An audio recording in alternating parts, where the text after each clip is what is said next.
Aloha everyone, Ronnie Landis here, and welcome to another edition of the official Ronnie Landis podcast show. And so much has been going on here in my life, in my professional endeavors. So many new projects are emerging. So many seeds that were planted previously, many years ago in some cases, are now starting to enter into fruition. The fruit is dropping from the vines. Things are happening.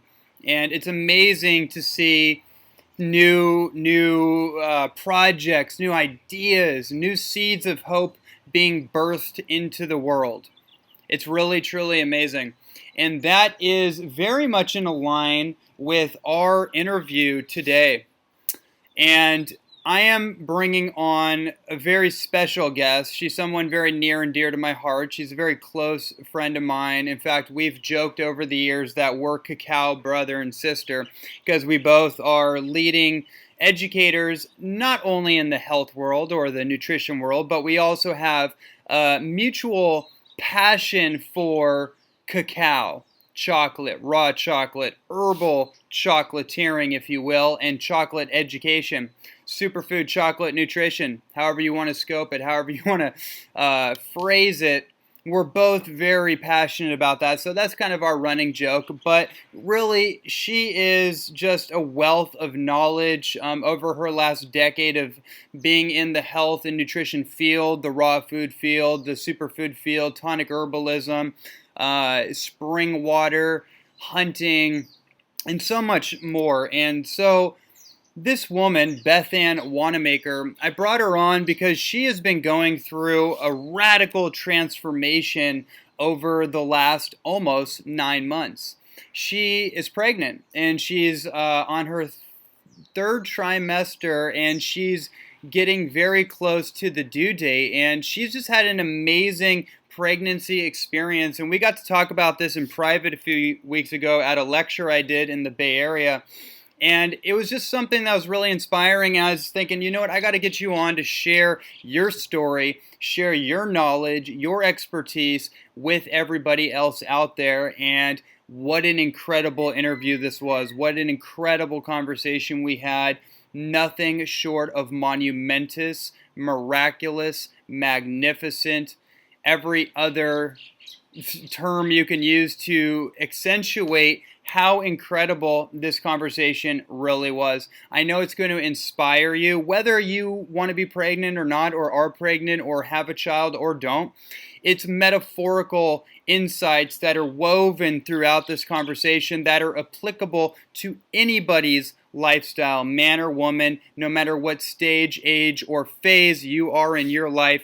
There are nuggets of wisdom that you can glean out of this and take and apply to your own unique circumstance. So without further ado, I want to bring on Miss Bethanne Wanamaker.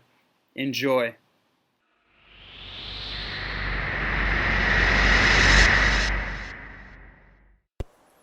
Bethanne Wanamaker is a certified holistic educator and the founder of Edible Goddess, an international conscious lifestyle brand that cares deeply about your empowerment. She teaches progressive strategies that awaken you to your highest potential by following the body's inherent wisdom and with an intentional mindset, daily self-care rituals, and radical self-love. Bethanne advocates gradual shifts of upgraded dietary choices that ultimately lead you to the freedom and confidence of successfully eating intuitively even during pregnancy. She's known for getting results quickly for clients who now live a wildly rewarding, exceptionally healthy life in all regards. Welcome to the show, Bethanne. Well, thanks so much for having me, Ronnie. It's awesome to be here with you. Yeah, my pleasure. We've been friends for many years and seen each other progress and grow in our own fields and just on a personal level. And it's really an honor to have you on, especially seeing your growth in all dimensions and all areas of life. in your career, what you've done with Edible Goddess, what you've done as a coach and as an educator. It's nothing short of miraculous, really. You know, it's really amazing to see what you've done in the world. Well, thank you. I very much appreciate hearing that. And it all comes from a whole lot of passion and love and beautiful intentions and wanting the best for myself and everyone else. Yeah. Real quick, as we progress through this here, I want to, for the audience benefit, I want to know, what does Edible Goddess mean? You know, that's obviously a very intentionally chosen title or phrase. What does that mean to you? Why did you choose that? Great question. I get this question asked really often, and there's a really deep meaning to me. You know, sometimes when people hear it, they think right away, immediately, it's got to be food, and sometimes other people, they think it's got to be like women's empowerment. And so I put together just a few short sentences, and I'm gonna share it with you because it really just is the perfect capture for what an Edible Goddess is. And she is me, and she is anyone on this journey. So it's not like I am the only Edible Goddess. I am just leading a pack, a tribe worldwide of women who are up and coming into this presence of the way that they live their lives. So she's this health-conscious, self-empowered woman who embraces her divine feminine energy, takes the absolute best care of herself possible, recognizes that her body is a temple, and takes in a massive amount of nutrition via fresh food that grows organically from our beautiful earth. She treats her skin with luxurious indulgences infused with healing herbs. She lives and she loves a progressive, holistic lifestyle and takes action in alignment with her values. Trusts that the universe conspires in her favor, and most importantly, she believes in herself. Beautiful. So what was the original inspiration behind that when you first got started? I wanted to really bring together all the different aspects of wellness and taking care of oneself. And, you know, there's often a focus with educators and teachers and mentors where it's just about the nutrition or just about your lifestyle choices or just about your mindset or just about, you know, the water you drink or this and that. And I really feel like it's the entire whole full comprehensive package, not missing a beat, you know, all the different aspects of your life, because all the little things that we do lead to who we are. And so it just felt like that was something that was the most comprehensive and way to represent like what a full expression of this type of woman would be and desire for herself. Got it. So you have undergone quite the transformation as of recently. Definitely from the second to last time I saw you. I got to see you a couple weeks ago in the Bay Area, and that was really amazing.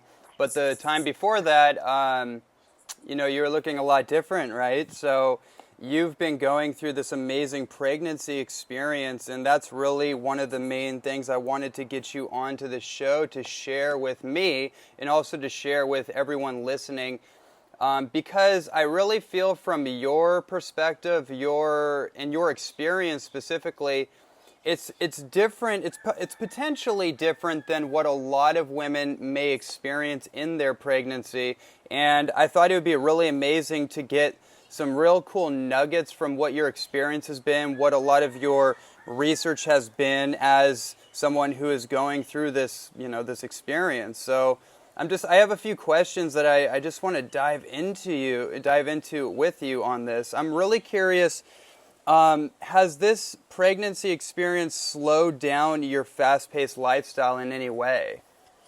Well, thanks so much for the acknowledgement.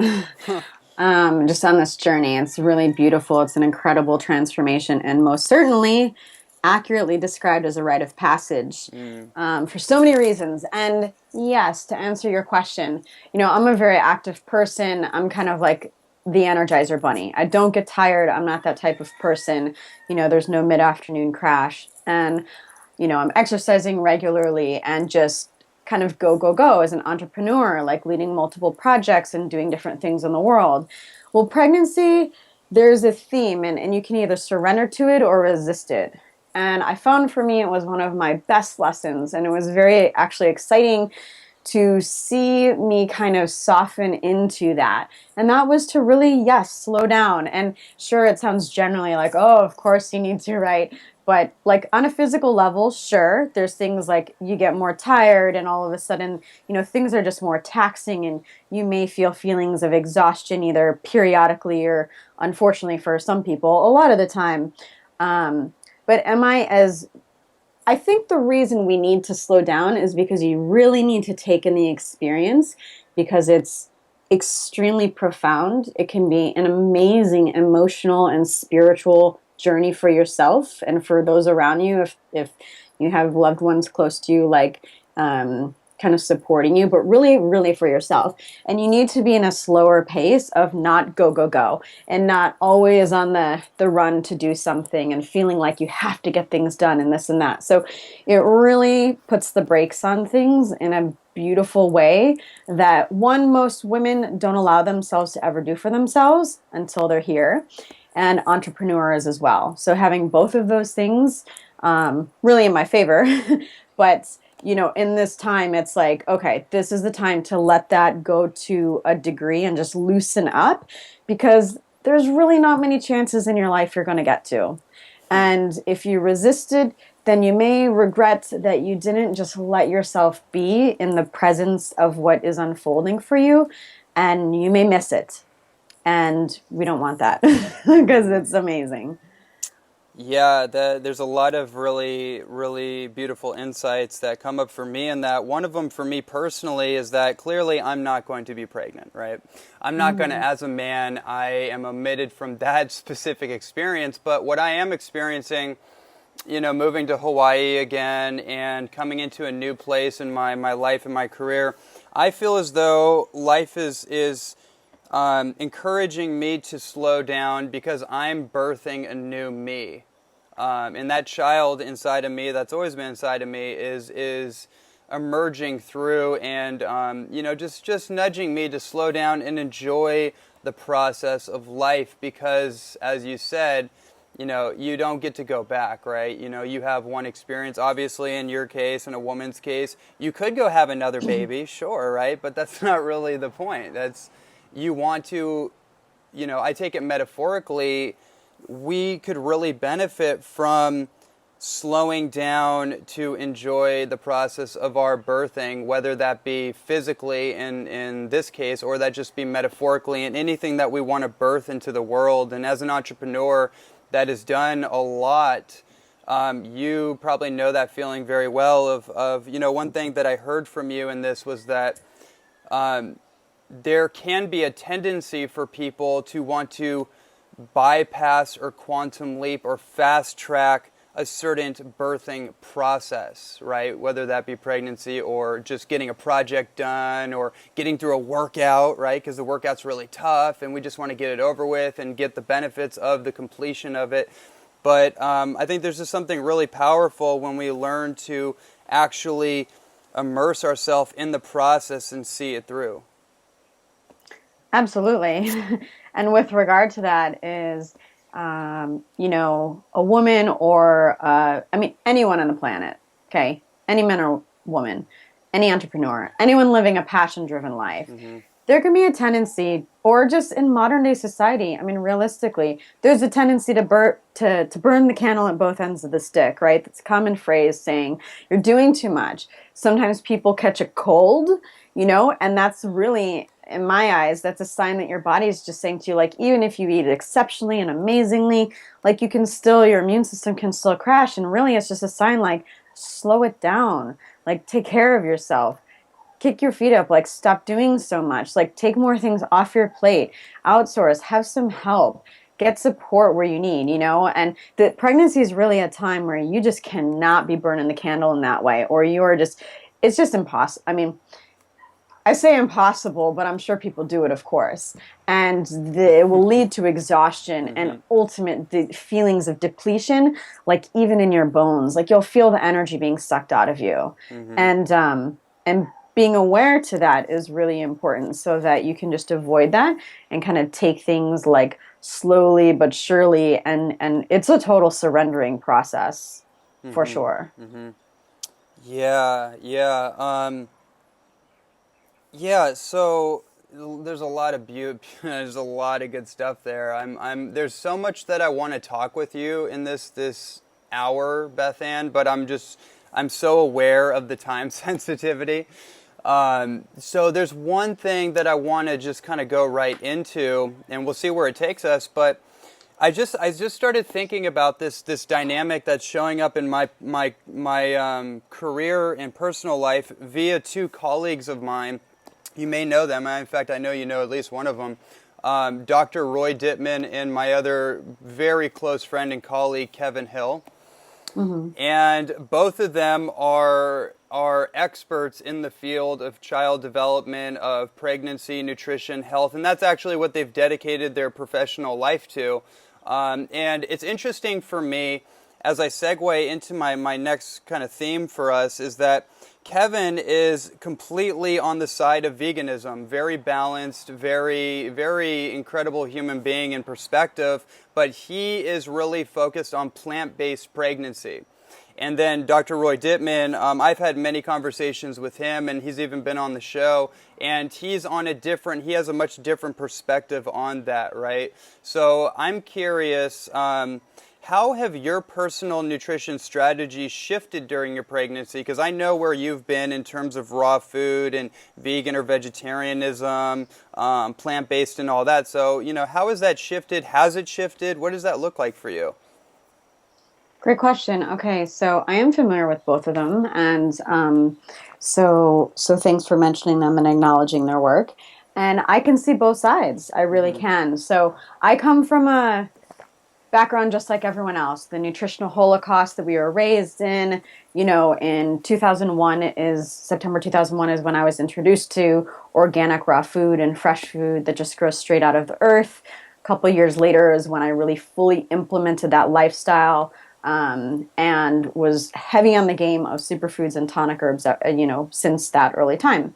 And so I really had a strong foundation in that, in plant-based everything, and moving completely away from genetically modified foods, eating 100% organically. And so that's been my foundation for well over 10 years. So those things are most important to me, is having really high-level nutrient-dense foods incorporated into my life, no matter what I'm doing. Same thing for working with clients. Those are really critical. I believe that there can be a tendency for some people to recommend veganism or vegetarianism, or like a high raw diet, but let go of the focus of being clean food. And what I mean by that is being organic and beyond organic. Like I understand there's loopholes. I'm very familiar with that. I'm very connected to the farmers where I purchase my food, and I sell my products at farmers market. So I'm friends with these people and ask tons of questions, and you really need to know. But those things are really, really important to me, is that even if you're 100% vegan or vegetarian or whatever diet your approach is, it needs to be all organic. Now, I realize that there's places in the world, of course, that's not possible, but you can do the best you can to not be buying foods with pesticides. Because within pregnancy, there's thousands of chemicals that we're exposed to, or could be, and in the average woman's placenta and the baby, he or she has been exposed to all of these different things. And I feel that it's the mother's responsibility to completely avoid that. And it's really quite easy, in my opinion. So that overrides the plant-based versus not, just kind of as an intro into that. And with regard to kind of catching the term of using labels of vegan and vegetarian, I've kept my theme. When I got pregnant, I didn't change anything. I'm still eating the same way. And I know it's sometimes boring for people to hear, is like, you hear, oh, there's eating for two, you're eating so much, you're eating all these different foods and all these cravings. Well, I really feel strongly that it's based upon, like, how a woman acts during pregnancy is based upon what she's done in those 3-4 years prior, and how she's led herself up to that point. So if you have a really rock solid foundation and you've been cleansing your body without over cleansing it, and really getting high level nutrition for a long period of time, you really don't have these bizarre cravings nearly to the degree that you would otherwise. So you want to like set yourself up right.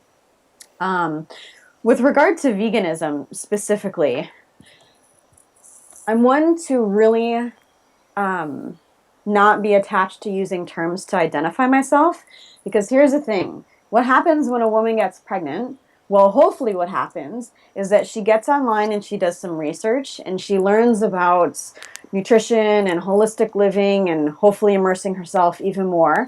Well, even at the shortest searches on YouTube, and you look up vegan pregnancies or vegan pregnancy diet, honestly, they're full of just total swag. Like, and I'm serious. Like, it is so disheartening, so disappointing. I don't want to have anything to do with an association of that approach or those choices. It's comical. You know, I share videos with some friends and my love, and we just sit there laughing like, oh my God. I mean, if that's what the world thinks veganism is, then God, I don't want to be a part of it, right? It's just, it's too much. You know, it's 100%, well, for some people, at least people, you know, there's people out there educating who are very, very well known, who completely miss the organic boat, who don't talk anything about genetically modified foods, who don't talk about knowing where their food came from, who don't even shop at farmers markets or co-ops. They're only going to the grocery store. You know, so I don't want to be connected to that. To me, I'd rather not have a label, but just live it, and then not be sharing information that has dairy and meat because I'm not consuming it, and just, but not have a label attached to it. To me, there's more freedom in that, and then people see what's possible, and you're not grouping it all together, because just like the term health, it's up to everybody's interpretation. It means something different to everybody.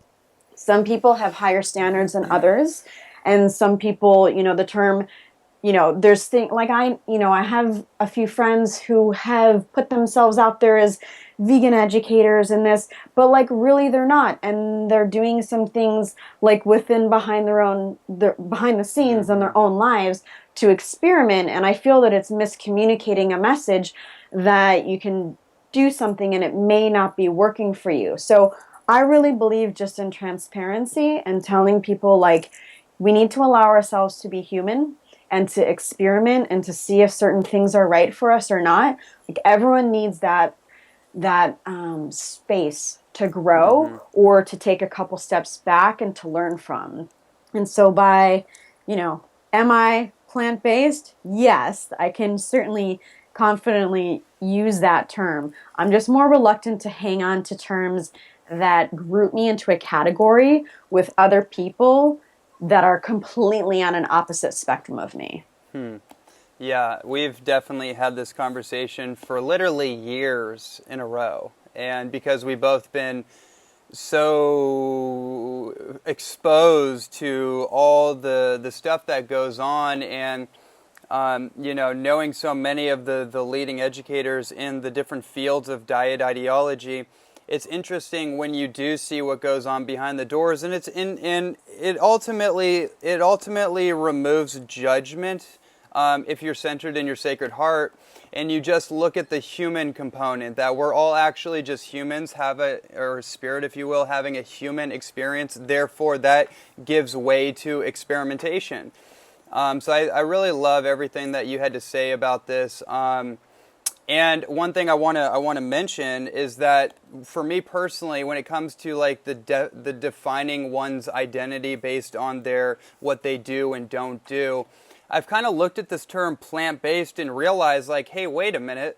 Plant-based actually means that my nutritional strategy is based in and around plants, but that doesn't necessarily mean that I only do that, or only do that at a certain period in time or all the time. It just means that the foundation of my approach is plant-based. And as an educator, I feel really good about saying that to people, because my belief is that we should all base our nutritional strategy in and around plants. And then if we want to supplement with other things or experiment, you know, have at it, have that experience.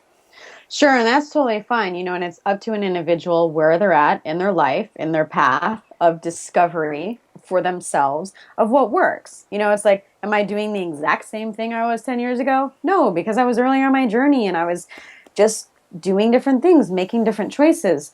But something with regard also to the term plant-based is that, let's just use social media as an example. You can hop on an Instagram and people will be tagging plant-based or Mm-hmm. plant fueled or plant strong, and it's great. I love the movement, obviously, but I'm more for like eat the rainbow, eat color, like eat, this diversity, beautiful range. But within these posts, if you really analyze, which I do because I am one of the most particular and literal people you'll ever meet in your life, is that you will see that these people are still promoting and advocating. Sure, it could be like an acai bowl with some fruits. No mention of it could be frozen food. It could be frozen spinach. It could be all kinds of weird things, and still refined sugar like granola on top. But they're putting it out there as plant based. I don't really feel that that is as healthy as just skipping and omitting that kind of stuff. Like you can still be including, like I said, GMOs and refined sugars and, weird ingredients that are unnecessary. So I'm more about like, let's take a look at every single ingredient, make sure every single one has a purpose. We know where it's coming from. There's a reason it's in there or a reason that it's going into our bodies, and that each ingredient ideally is healing or has that kind of presence coming into you. Mm-hmm. Versus just sugarcoating it and saying, oh yeah, it's plant-based. Well, a lot of things can be plant-based or vegetarian and vegan and be totally wrecking your body. Absolutely. I mean, I think it really comes down to nuances and giving a proper explanation of, if you are a communicator, then it's up to you to actually communicate what you're saying, right? And I feel like what you're driving at is, there's a level of hypocrisy going on in any industry, right? But then also, from my perspective as a communicator, I'm always looking at, like, if I say certain things or I use certain terms, am I able to properly articulate the nuances? One of the things that I realized about the way that the domesticated modern human being's brain is wired and why political movements are the way they are, why the cosmetic marketing system is the way it is and drives kind of polarizing messages, is because most people are not scholarly inclined, therefore they don't read, they don't investigate things, so their brain actually isn't able to take in the nuances. They're not able to, let's just say, entertain two opposing ideas in the same space, so people have to polarize to one or the other. So I feel like that's what drives a lot of the popularity of some of these kind of quote-unquote extreme or one-sided diets. But I feel like people like you, like me, and our generation as a whole in the health leadership are people that do see the nuances and have been through the gamut, have been through the rigmarole of it all. And that's why I have this podcast. That's why I have people like you on, to actually give the distinction, so people listening who've been through the whole conveyor belt of diets can be like, wow, okay, the way she explained that, now that makes sense. Now I understand what this idea of organic, whole food, plant-based, eating the rainbows idea is all about. And hopefully that adds a level of simplification and a little more depth to people's strategy. Right, and just food, instead of using the term raw food, I kind of refer to myself as a raw food educator many years ago, and then I really needed to let that go because it was just kind of closing doors on people who felt that it's like you couldn't work with me unless you were going to come down that path and fit in that box. And it's Right. like, no, it's actually what I'm talking about is food that grows right out of the ground, with a whole lot of love. There's intention. It's not, cultivated in the same way. There's intention. There's good soil. There's, you know, manure from horses from, you know, that have been there for long periods of time. There's all these different ways to make the soil more rich. Clean water, no tap water on the food. You know, there's so many things and aspects, and you don't know that if you're buying from a store. Like, you could be 100% organic or 100% vegan, plant-based person, but be shopping at Safeway. And like, I don't relate to that, you know? So like, I'm referring more to like, just hop on over to the farmer's market and ask some questions, and it's less expensive anyway, and it's just better quality, and it was picked that day. Or take it upon yourself to even grow a little garden or a big garden, whatever you can do. And then, you know, you get your energy into it. And there's a really big difference between that plant-based and the more kind of mainstream one. And I think it's really just what you focus on, you know. For pregnancy, I've really focused, what I've noticed is orange foods. The theme of orange is like everywhere. And that's because orange is the color that really represents and heals tissues. Yep. And it just really totally makes sense. It's like, you know, your tissues are totally changing, and your ligaments and your tendons. And so there's this been a great theme. And so it's like, if a woman just listens to her body and what her needs are, we can, it's just totally possible to have an easier experience with the whole diet aspect of pregnancy, as opposed to being like, I need to be this, I need to be that. Now, most orange foods are vegan and vegetarian, so it works out for those that desire to be. But I like to just take a look at what is the focus in the middle of our journey about. You know, it's like, make those connections instead of being so hooked on just a label and you can't do this, you can't do that.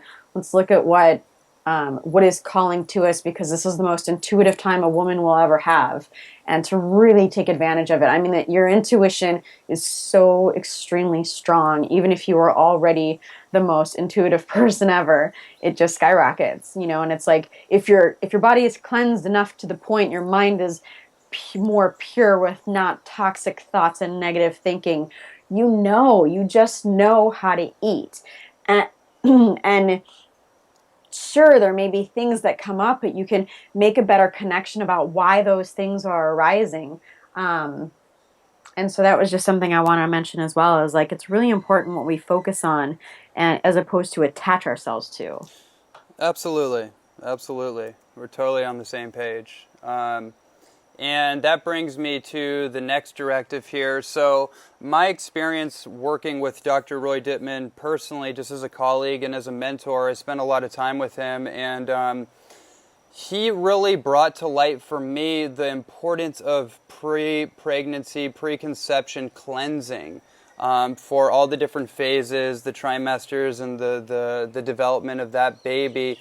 And I was really focused in on preconception cleansing and all the different information that's come out about that. I won't go into all the details on my end about that, but I just want to get your perspective. Obviously, you're coming from a perspective and a place of doing that work without the intention, or maybe you had the intention for one day, but without the necessarily that goal or intention in terms of, oh, I'm going to do this because I'm about to conceive a child. That was just your lifestyle for many, many years for other reasons. So that to me is really, and you alluded to this, is why you're having such a great pregnancy experience, where a lot of women go through so many fluctuations and hormonal imbalances, and really have a difficult time. Not to mention the potential toxicity that travels through the umbilical cord to that baby upon birth. So I just want to get your perspective. Maybe you've looked into this, and just share. You know, what do you think about preconception cleansing? Great. Well, I think first and foremost is that you want time on your side.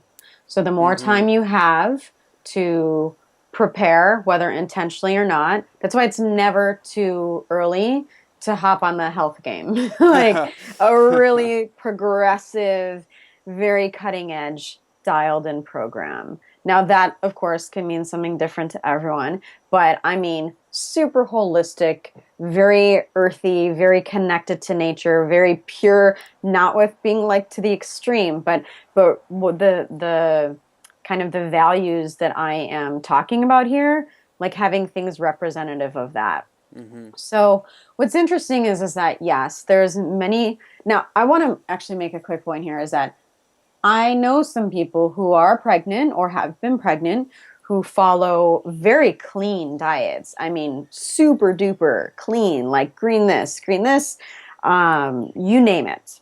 And it's great because you're infusing your body with chlorophyll and amazing antioxidants and greens and vegetables and like every vitamin and mineral, you know?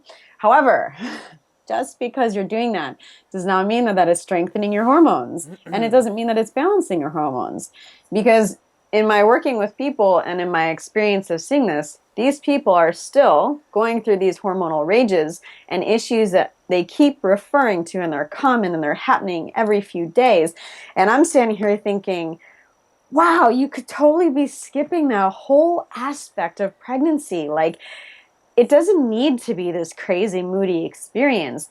Do you have maybe more heated feelings at times, or you're more intense about certain things? Sure, but there is a distinct difference between being an emotional wreck or having rage at your lover and being like, you know, clean the house, or, you know, like just whatever it could be, like, you know, being more bitter, being more emotional. Just, and what I think that, well, what I know that is related to is not having enough supportive, healthy fats in your diet. Fats are really critical for pregnancy. And there is a movement to try and do a lower fat pregnancy and do really clean and green and all of this stuff. And I think you can have a component of that. You need that. You know, you're fueling a baby. Of course you need that. You need every fresh food and vegetable and all of this goodness, but you also need the other aspects to nourish your brain and your nervous system, and especially your hormones, to avoid those symptoms and side effects of pregnancy completely. And it is possible. Yeah, absolutely. I totally agree with everything. I guess I was referring a little more. I guess I didn't context it enough, and this may not be totally your area of expertise. Although I know you definitely know about this. I was referring more to people that want to be pregnant, but maybe they have a toxic load already, or they haven't done that cleansing work. You know, they have, let's say, heavy metal toxicity. They have, or we can even take it down the line to just simple metabolic imbalances, pre-existing hormone imbalance, just whatever kind of psychosomatic, because there's definitely the mental and emotional aspect tied into that that's causing certain hormonal fluctuations. I'm kind of speaking to that perspective as somebody that they want to have a baby. They may even be quote unquote diagnosed as infertile, and it could very likely just be a simple hormonal imbalance or a toxicity load that needs to be alleviated.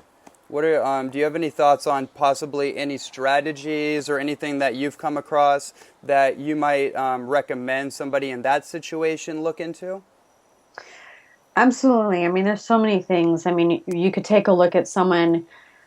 If there's mercury fillings in their mouth, that's going to affect their fertility for sure. You know, and you need to have that cleansed or those removed, and do some sort of purification program during that time of removal and afterwards to remove the residue. That's for heavy metals and accumulating pesticides in the bodies and the tissues. Zeolites. Anything green and blue is going to be really supportive as well. Zeolites, as you know, it's a clay, and it really removes a heavy load of toxicity from pesticides and heavy metals, and is something that a woman can be doing for years on a really regular basis, several times a week, working it into, it could be water, it could be smoothies, or just taking it by the droppers full. So that's something that I think is really important, especially in the kind of world that we live in today. We're exposed to so much. Zeolites are probably going to be one of the top things that I would recommend And then I do recommend. Mm-hmm. Another thing for hormonal balance that I have found great results with is organic raw royal jelly. And it has a very profound, beautiful effect on hormones. I mean, it's the queen food for bees. Not only is it a beauty food, a longevity food, but it has a tremendous effect for hormones and removing, in my experience, removing residues from birth control pills, from any kind of like hormonal things that women would be taking over a period of time, like I did. I was on the birth control pill for 10 years, unfortunately, and I've been off for like 13 years. And it was really nice to know, as I had mentioned to you a couple weeks ago, that, you know, when I had blood tests done at the beginning of my pregnancy, she said, you know, my naturopath said that I had such strong hormones, which is different than balanced hormones, Mm-hmm. and that I would have a 0 chance of having a miscarriage. And that to me was very uh, amazing and wonderful to hear, because it means that many of the superfoods that I was taking and the herbs had a really targeted effect on my hormones and the removal of all that toxicity that accumulated in my liver and my blood and all my tissues. So I think with time, you really need time and you really need targeted nutrition. And then you just need to go into it deeper. Like, yes, of course, a really high organic, fresh foods diet, juicing regularly, lots of green foods, everything that I'm talking about, you know, just a cleaner living. But I don't think that it's something you can really do in 6 months. I think you really need at least a year to Mm-hmm. to get yourself to a point to where you're at a different level of experiencing what pregnancy can really be all about. Mm-hmm.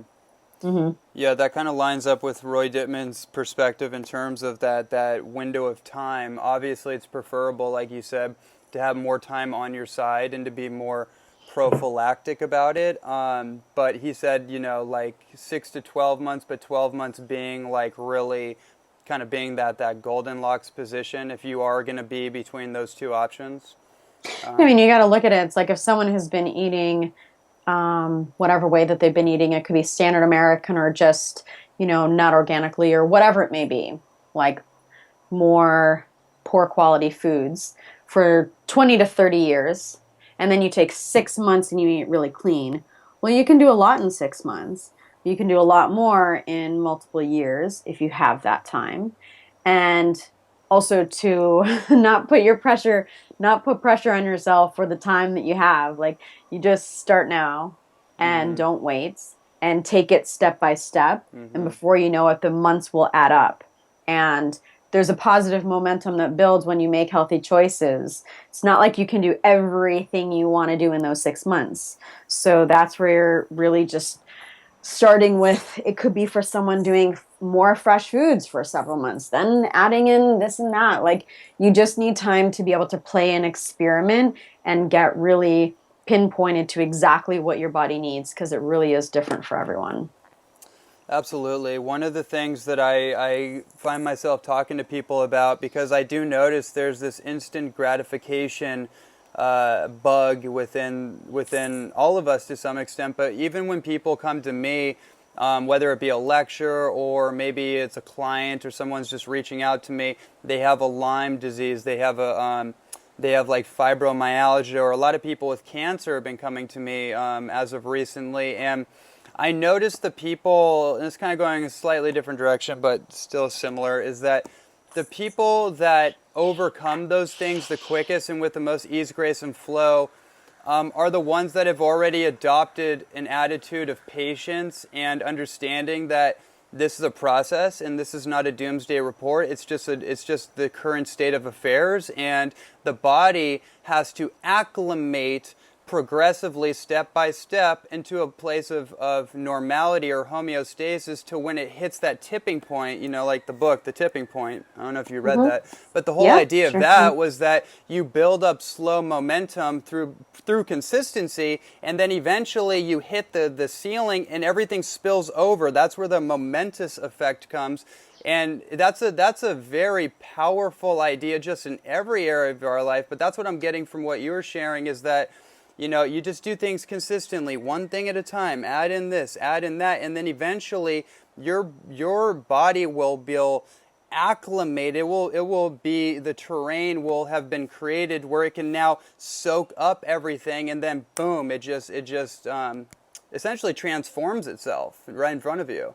Very much. I mean, you have the tipping point completely in effect when you're building up towards growing a family and creating babies. And so that's what I mean by time is on your side. You know, it could take someone, you know, I just like to do things step by step. And in pretty much 99% of the people that I've worked with, where they've maintained this sustainable lifestyle, they've done it really similarly, where it's gradual. You keep, there's always amazing things to incorporate and shift and new alchemy to work in and to focus on something else. And so that's just what happens. But with regard to having, you know, different diagnoses, one, I think it's important to not identify with that diagnosis.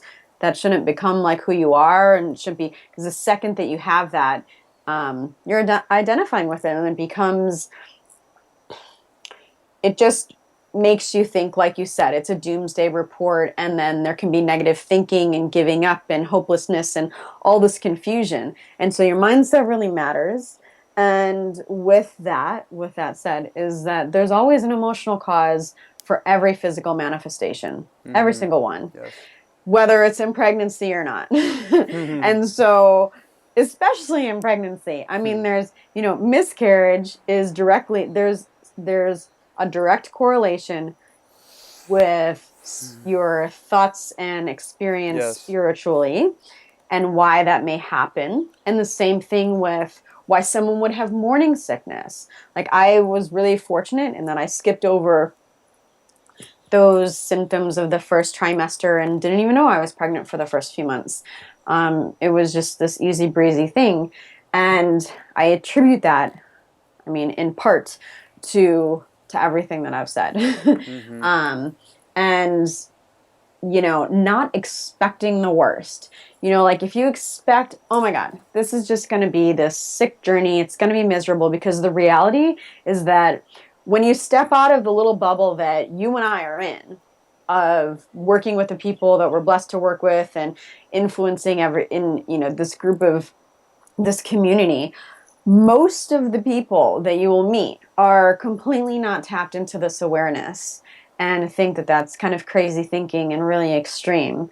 And so I've found it to be extremely important to expect the very best and to know what's possible and to not limit myself to other people's stories of what pregnancy is about, because you are just, you could be potentially bombarded if you don't have clear boundaries and a really solid energetic bubble around you to push that away, or if you don't have the confidence to say, hey, you know what, I've already got this taken care of. As I told you a couple of weeks ago, like, you know, as I was sharing some stories, it's like sometimes people will come in and put their projections on you of, oh, you need to eat this way and this water and this, and this. It's like, actually, I got it taken care of, and then end the conversation. But there's so many women who will just be like, no, I know, they have good intentions and they're just doing their best and they're just being kind. It's like, well, how much of that are you going to take? Because you're taking on all this energy and opinion of other people, and it does weigh you down. I mean, in my times of just letting people talk and tell their advice for, I mean, people are now like giving me child rearing advice. You know, it's like someone came up to me at the farmer's market and, you know, when I cut it off and just said, you know, you can do so in such a polite, kind manner that really connects you, and so, and kind of, I like doing it in a certain light, kind of with humor and just saying like where I'm at and how completely amazing I feel about it. Yeah, your mindset and how you approach everything and what you expect is really critical, just as much as the food you're putting into your body. It's so funny, Bethanne. After we were talking about that and hearing you mention that again, it just kind of makes me giggle a little bit. But it's a very interesting dynamic, and it's a very powerful one that a lot of people do not fortify inside of themselves. So you literally have to, and not just for you, but for the imprintations that are being transmitted or being printed onto that developing child within you, right? So Yeah, it's limbic imprinting. yeah, absolutely. So, you have to fortify yourself in a way that doesn't initiate stress responses within your own physiology, but at the same time is firm enough that the other person gets the message that, oh, this isn't actually up for discussion. I'm not open to this. It's not disrespectful. I'm not saying that whatever.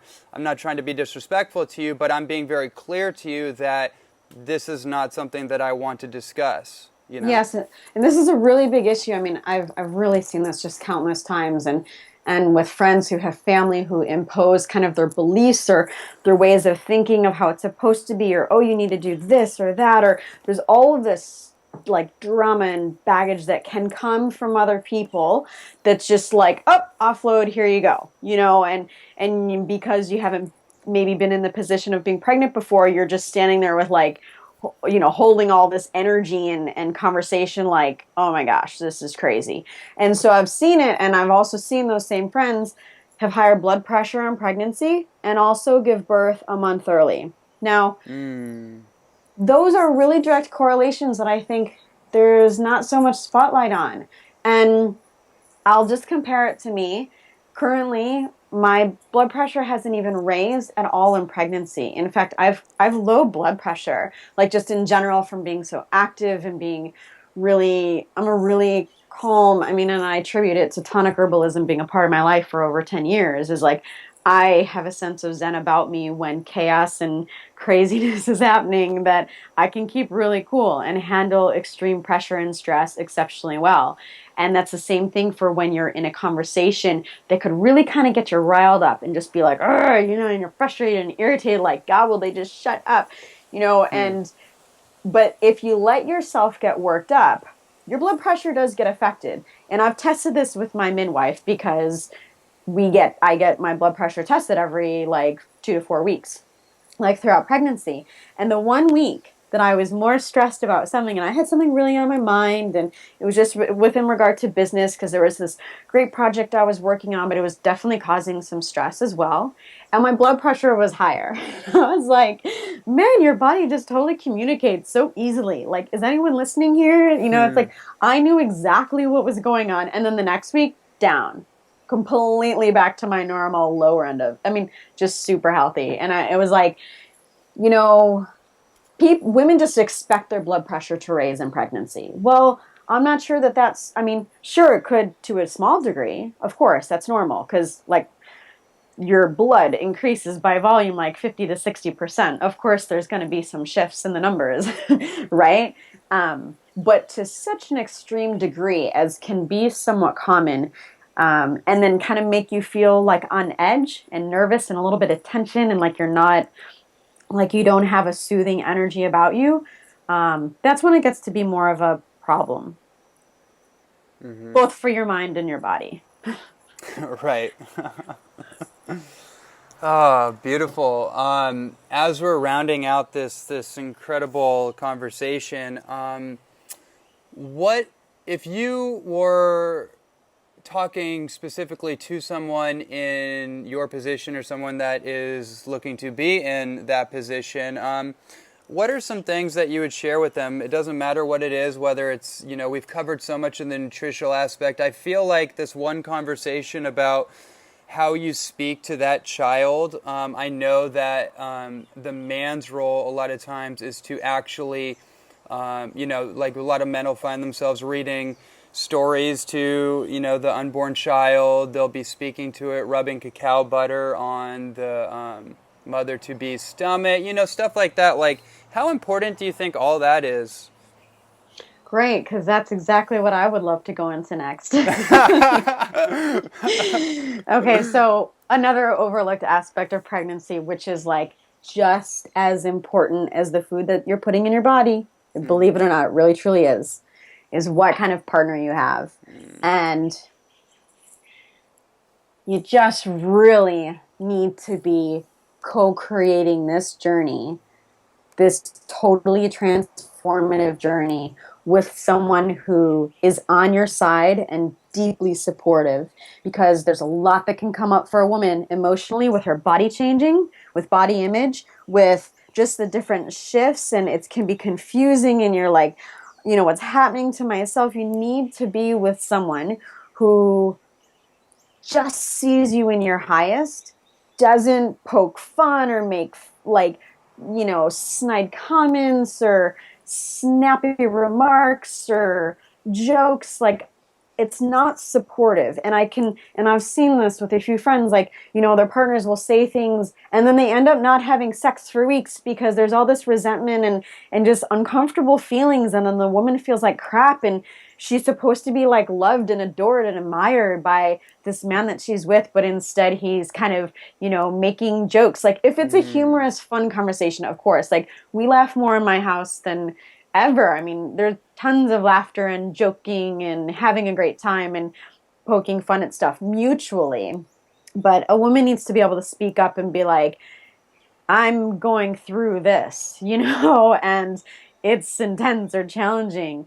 And that's really important. And to also, I'm really blessed to be with someone who we are on the same page when it comes to nutrition, to vaccines, to the lifestyle that I'm living, to the products I'm putting on my body, to the thoughts, to the way that I'm thinking, to the, the movies that I'm refusing to watch. And, in terms of like violence and war, like, we're just on the same page of being like, this is the kind of cocoon we want. And to have your match, it's really, really important to be with someone who is a beautiful, great, awesome reflection of yourself, so you don't have to fight. So, like, you don't have to have this, not like, I mean, I guess some people fight, right? But like, so, I mean, Or which is dialogue, okay maybe. to have, yeah, like heated discussions, and that's important. And you can't be, happy and unicorns and rainbows every single second of every day. Like, that's not realistic, because you also need to teach your children and feel into the womb. Like, there's a range of emotion, and a woman, there's probably going to be some, not, I don't want to say hysterical, but like really intense crying, like, I was writing a blog a couple nights ago, and I was like crying really heavily for like an hour or two. Like, it just kept coming, and it was really healing and wonderful. But like there's a part of me that's like, oh, I don't want, the baby to feel that sadness or this intensity. But then it's like, whoa, no, like, life is a variety, right? Like, it's full of this wide experience of all kinds of emotions. And so we just need to be with someone who is nurturing at us at the deepest level, and where I think that it's being communicated how much you're admired and it could be adored for what a phenomenal job you're doing for humanity. I mean, and I don't mean to say it like egotistically, like, we'll joke about it and I'll be like, well, I'm creating a human, right? What's your superpower? and it's funny, but it's just like, you just want to be in a good dynamic. The issues that you have with your partner, they're just going to get stronger, whether it's a beautiful thing or a not good thing. And just say you need to be with the right person. And if you're not getting pregnant, you really need to look at the greater picture in life, that you're not meant to, maybe with this person, or the time's not right, or things aren't in alignment for your highest. You just really need to trust this, because it can be devastating for people to find out like they can't have kids, and their boyfriend kind of sort of is indifferent, but they're desperate for children, but it's not happening. And maybe that's why you're infertile. I mean, it's not so unrealistic. All these things come into play, and you will be when you're meant to be. And I just think things have a tendency to really work out in your highest, and that, if you believe in the universe conspiring in your favor, it's going to, right? It will. And it'll be amazing, fun, and the best ever. Beautiful. What a way to end this incredible conversation. Thank you so much for coming onto the show and sharing this. Where can people find more about you? EdibleGoddess.com. They can connect with me that's my main website. I've been blogging there for a really long time, almost 10 years. And on social media, it's Edible Goddess everywhere, whether it's Facebook or Instagram or all the different platforms. On Facebook, it's Edible Goddess and Edible Goddess Fans. Beautiful. Well, again, thank you so much for coming on. It was really a pleasure. It was definitely educational for me and definitely broadened my perspective, and I'm really thankful for it. Sounds great. Thanks so much, Ronnie, and thanks to everyone for listening and being with us. All right, everyone, thank you so much for tuning into another episode of the official Ronnie Landis podcast with our amazing guest, Bethanne Wanamaker. Tune into the next one. Every show is released about weekly, so we look forward to having you all tune in. And until then, aloha. Aloha.